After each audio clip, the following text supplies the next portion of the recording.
Where can I meet a good guy? That's the most common question I get as a dating coach. Which dating app? Which bar? Which activity? Which matchmaker?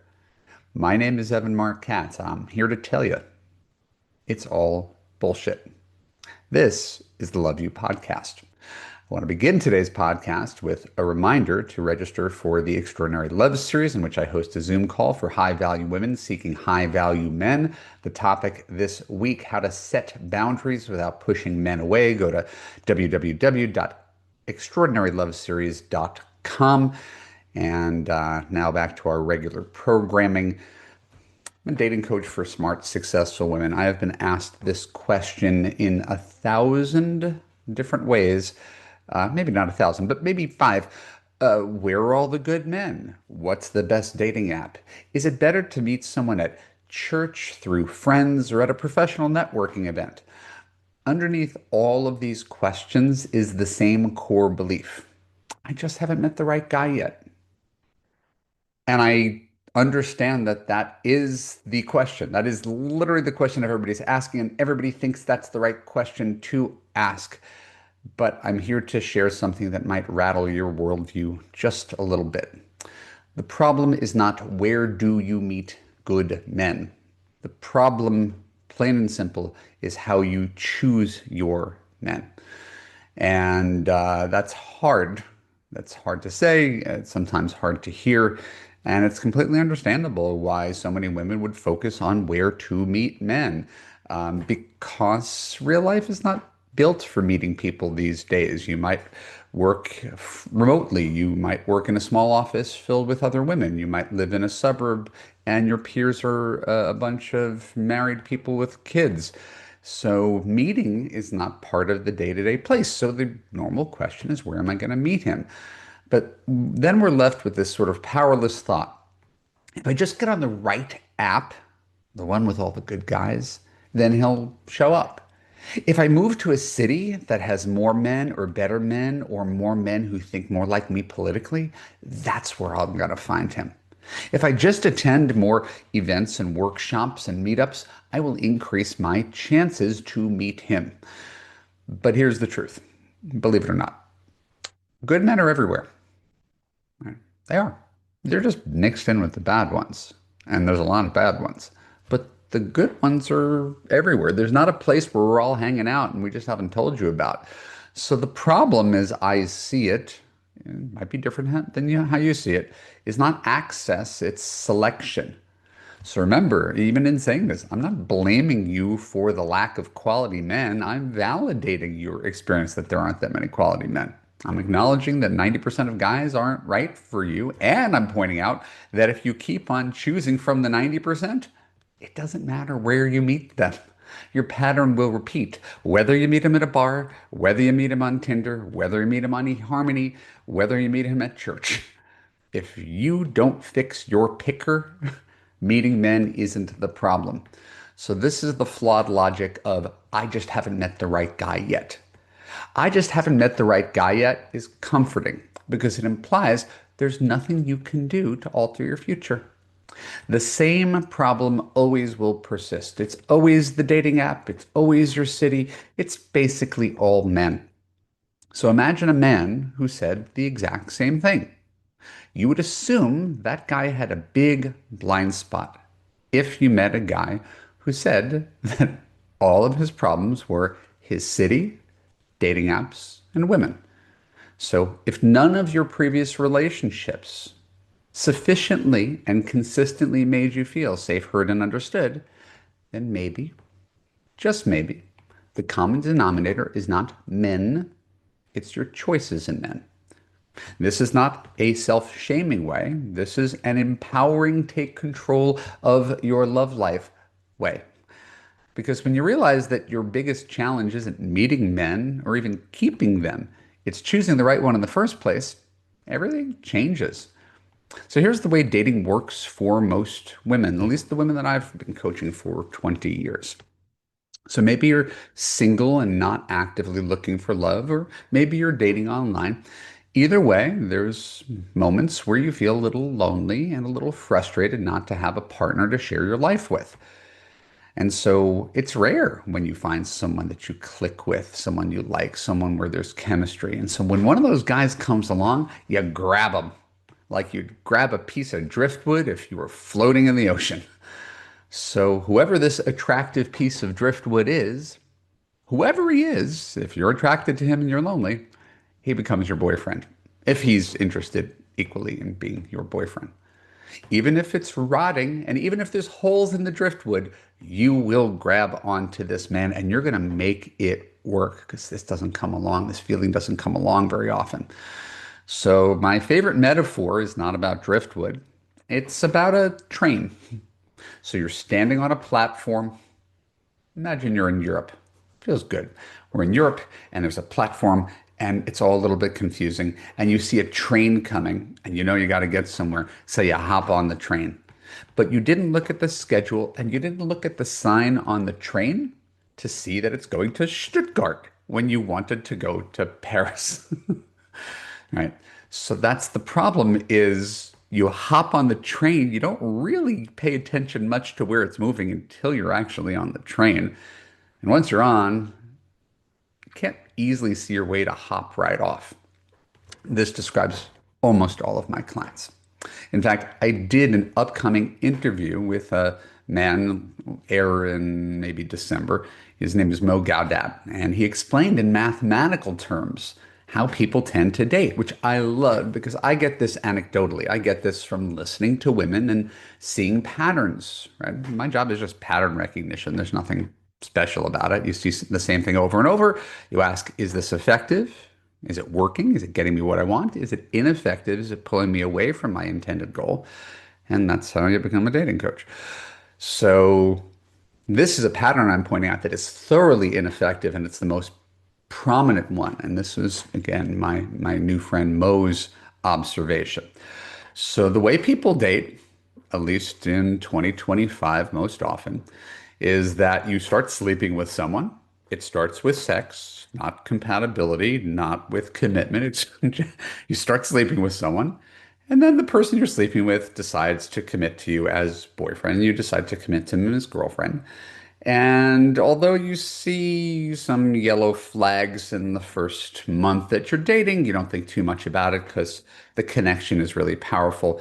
And then the mask starts to slip off a little bit. And because he's no longer auditioning for the job, he's got the job. And then he starts to reveal who he is.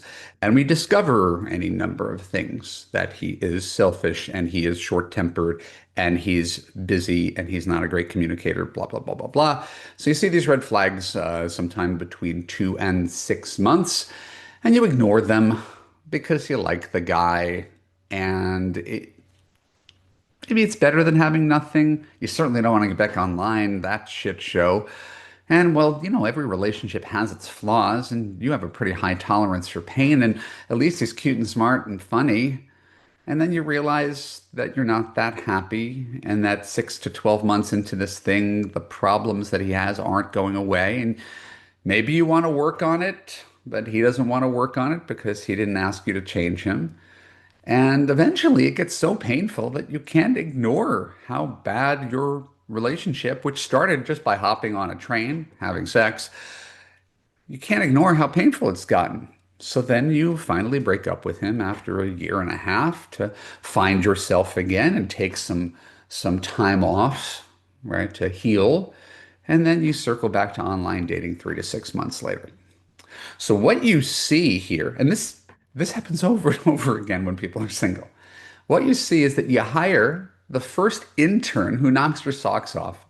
You stick with this intern for 12 to 18 months, and then you start over. Whew. Is it any wonder why you don't feel like the CEO of your love life? Is it any wonder why you're not getting a real good sampling of who interns are? So I'm just going to pose a couple of correctives here for free. It's free dating coaching today. So you could stop breaking this really predictable serial monogamous pattern that means that you end up dating very, very few people and not really vetting the people before you date them. So what if you didn't sleep with them right away? What if you just didn't do that? Hypothetically, I'm a sex positive person, had plenty of it, enjoyed it, got some great stories. But what if you didn't sleep with guys right away? Or what if you dated multiple men at the same time before committing to the first guy who seems really great? What if you kept your options open like the CEO and interviewed a whole bunch of interns for like 4 to 6 weeks before hiring any one of them to see how they treated you consistently and how you felt? What if you waited genuinely a full 6 weeks to commit to him? What if you broke things off with him the second you realized that you didn't feel safe, heard, and understood consistently? Right? What if you just said, no, I can't do this anymore. I see where this is going. Instead of being like the frog that's where they turn up the heat in the pot and the frog slowly boils. Right? What if you just broke things off instead of sweeping your issues under the rug after they reveal themselves at 2 months, 3 months, 4 months? Because there's nothing wrong with having a 3 month relationship where he reveals he's a shithead. The problem is when you see he's a shithead and you stick with him for a year and a half or 20 years. If you did these things, you know what you'd be? You'd be one of my clients. You would be talking to 7 guys at once. You'd be going out with 1 or 2 of them every week. You'd see who earns the right to become your boyfriend instead of the first guy who tries to claim the job. And you would never again waste a moment in a relationship that you didn't want to be there. How many years of your life would you have back if you cut off guys when you knew this is a problem? And instead of trying to fix him, just fired him. In my experience, clients would have somewhere between 5 years and 25 years of their life back if they actually had the courage to break things off, right? Which doesn't mean you leave every relationship at the first hint of trouble, but there's trouble and then there's trouble. And if you don't know the difference between the two kinds of trouble, well, I'm glad to talk to you about that. So what I see really clearly, what I hope you see really clearly, is not that there aren't decent men out there. There's a triple negative, but that you've generally, for reasons that are no fault of your own, chosen men who are selfish, emotionally unavailable, abusive, uncommunicative, not commitment oriented, and you spent years trying to make things work.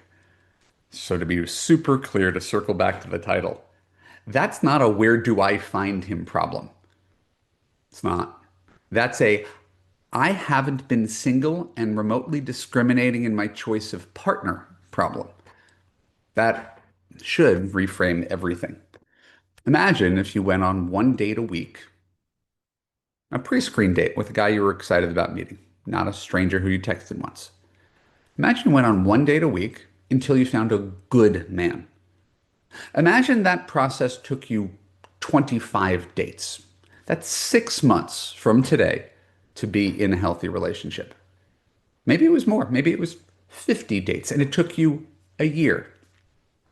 Are you willing to tell me that you wouldn't go out with 1 guy a week instead of just hopping on the first train? You wouldn't go out with 1 guy a week for a year to find a good lifetime partner? I don't believe that.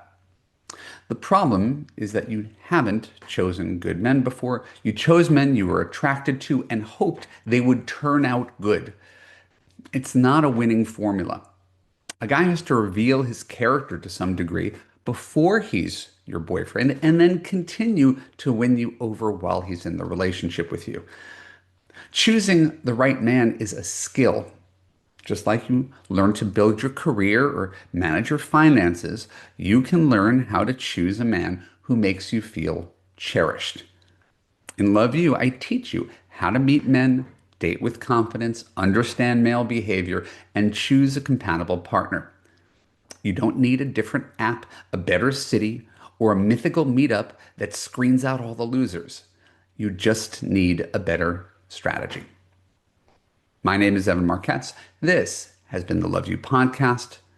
I thank you for being here. I love doing this. I really enjoyed this podcast in particular because it's something I've wanted to say for a long time, but didn't write out to articulate it. I hope you enjoyed it as well. If you did, please leave us a positive review or a positive comment or subscribe on Apple or Spotify or YouTube or wherever you get your podcasts. Before we go, don't forget to register for the Extraordinary Love Series. Next topic, how to set boundaries without pushing men away. It is free. Go to extraordinaryloveseries.com to register. And if you're finally ready to stop selecting the wrong men and start attracting the right one, go to evanmarckatz.com/now. Book a time to talk with me. When we talk, I'll ask you questions about your past, show you how to listen to your feelings, and give you the tools to create the love that you've always deserved. I'll talk to you soon. Bye-bye.